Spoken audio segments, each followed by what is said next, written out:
Hello, everybody, and welcome to my presentation, my blank presentation comparing theories of learning. My name is Jodee Roberts. I am a licensed and certified athletic trainer, currently a doctoral student at Indiana State University. The first theory that I want to break down is the behavioral theory. There are a couple specific traits that have to do with the behavioral theory. The first is that the behavioral theory focuses on altering the stimulus, the conditions, or changing what happens after a response occurs. They do this through positive and negative reinforcement. So if you do something great, you're congratulating them. If you do something bad, you are either taking away some sort of reward or invoking some sort of punishment. They also strengthen habits. And make situations similar to future practice stimuli in order to transfer learning from in-classroom to out-of-classroom experiences. This theory is teacher-centered, so it is the teacher's responsibility to take control of the classroom and put them in environments where they are being tested and or positively or negatively reinforced. Behavioral theorists believe that learners are easily manipulated. They think that it only has to do with external things being positive or negatively reinforced that drive their learning and drive their education. If we were to compare the behavioral theory to the cognitive theory, we'd find a lot of differences. Putting up the facts about behavioral theorists. Let's compare them to the cognitive theorists. The first is that cognitive theorists go about learning a very, very different way. I picked this one because it is so diverse with the behavioral theories. The first thing that they like to take the pattern of is they seek to gain the learner's attention first and foremost. They then put emphasis on informing the learner of what they're going to be learning. So this is often seen in the ways of objectives, writing objectives on the board, revisiting those objectives. They then simulate or ask them to do some sort of recall activity. The learners do a recall activity, so they're taking those lessons and putting them in their memory. The learner is then responsible for presenting information, or this could be that the teacher is presenting that information to them, broadening the lesson that's being taught. The teacher is then facilitating understanding, they're demonstrating, and they're giving feedback when they put their learners through assessments. They're going to assess the learner's performance, and then they're going to use that lesson and transfer it in application. So it's a lot of working with the learner. Cognitive theorists rely heavily on internal dynamics of learning. They understand that there are a lot of things that influence people's behavior, inhibit or promote an individual learning and being able to retain information, and they focus on those inhibitions and focus on those motivations. Those motivations might include the learner's goals. So a person that is supporting the cognitive theory would make sure to take their students and create goals with them. Then success is built off of whether or not the learner accomplished those goals or did not accomplish those goals. And that's really what drives the learning process in there.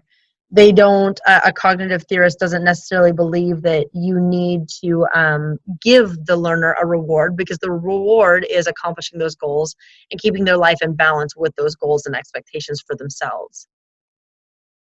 While these two things are very different, there are a couple of facts that behavioral theorists and cognitive theorists relate with. The first of which is that both theorists believe that you need to make situations similar to future practice stimuli. So a cognitive theorist might say, okay, this is the situation you might be applying these objectives to. How would you relate to the situation? What are your strengths with that situation? How would you personally handle that situation? And what are your goals in handling that situation? A behavioral theorist would do the same thing in the sense of saying, this is what you might be facing in the future, try that thing, and then I'm going to either positive or negatively reinforce the actions that you're doing until you learn what it is that I need you to learn.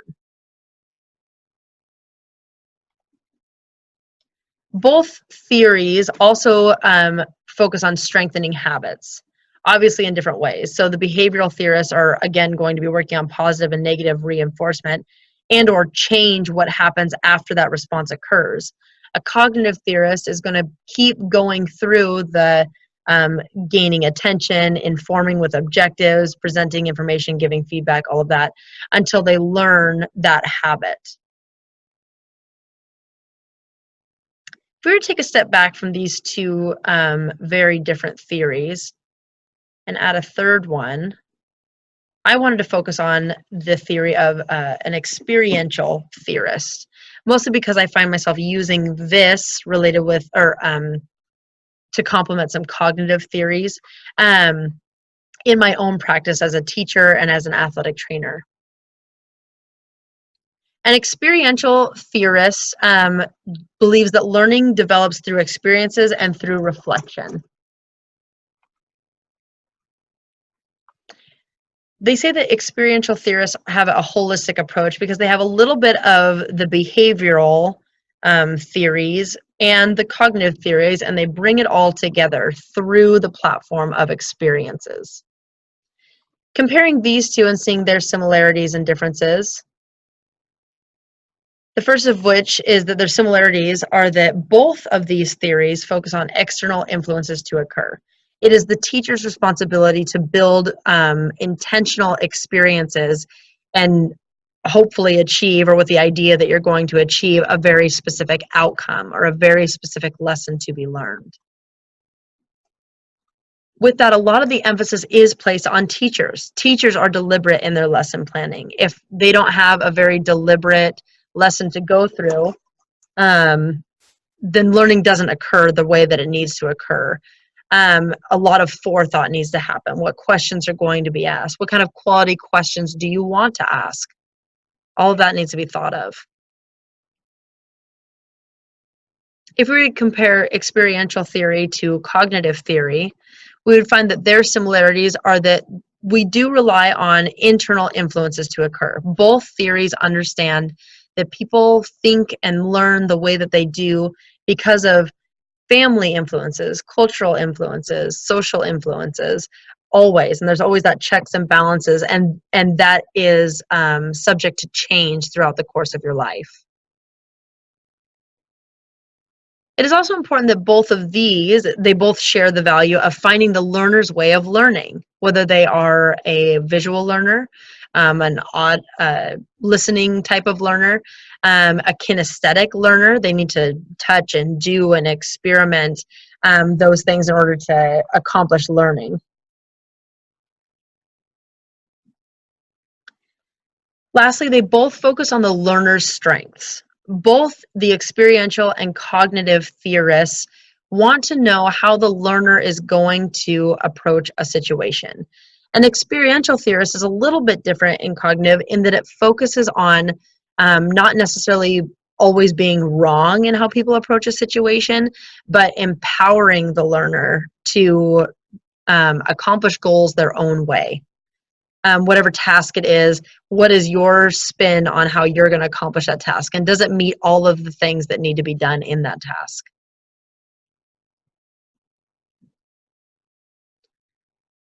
The last theory we're going to focus on is the 21st century theory. I chose this one because this is something that's being promoted in my school, the secondary school setting. And so I wanted to break that down. The thing that sets the 21st century theory apart from the other theories is that it incorporates multiple disciplines of focus in all teaching. Every aspect of teaching, anything that you are trying to learn, whether it's wood shop or sports medicine, robotics, anything like that, it's going to include technology, global awareness, and how people learn. This is something that they measure our career and technical education courses by, to see how well we are advocating and promoting and incorporating these things in each of our lessons. It has quite a few similarities with each of these theories that I've covered beforehand. The first, when we break down its comparison with behavioral theorists, there's a heavy focus on how the teacher influences the environment. Did the teacher incorporate technology, global awareness, and how people learn in every single lesson that they did? Did the teacher invite an environment where they're giving the right experiences so that we can aid in further questions and have the learner learn, whatever the objective is? If we're comparing this against the cognitive theory,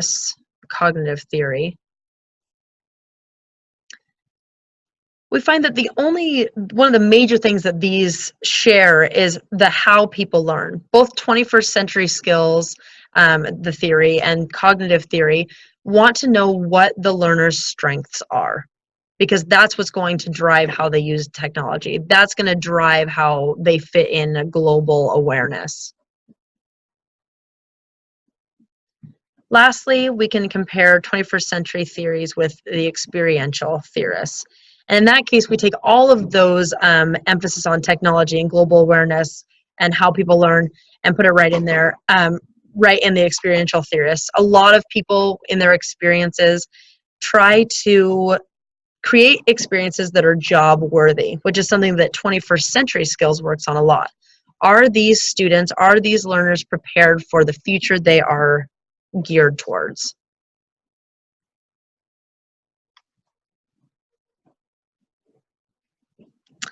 Both share that multiple disciplines of focus in all teaching. Kind of on the line, I think more with 21st century skills than experiential, is that interconnectedness with real world events and job implementation. The experiential theory has a lot of the same things, but 21st century theories took that portion of interconnectedness and established their own parameters. And that's what we want to focus on. If we take a step back and look at all of these together, we find that the common ground lies in this area right here. I would argue that learning can occur, that all theories, any learning theory, because there's a plethora of learning theories, you could argue that all theories support that learning can occur. You just have to find the right manipulation for the student. Now that sounds like a very behavioral theorist type of sentence, but I wanted to explore the word manipulation in this sense. A behavioral theorist manipulates students through positive and negative reinforcements. A cognitive theorist might manipulate the student by, did they find their strengths? What is inspiring their learning? How can I influence the things that motivate them internally? How could I manipulate them by knowing what their goals are? So there's still a gain to be made. There's still some things that you can hinge on and turn and empower and embolden those learners with. It's still a manipulation. If we're talking about the experiential theorists, we are manipulating the experiences that we expose our students to. For 21st century skills, the manipulation is, what job do you want? What can I, not hang over your head, but what can I offer you that's going to directly influence the job that you have? How can I manipulate that environment? So again, learning can occur. You just have to find the right manipulation for the student. That's where all the common ground to all theories really tie in together. Thank you for sitting in on this presentation. If you have any other questions about those learning theories, please visit these sources that I use to find and synthesize this information.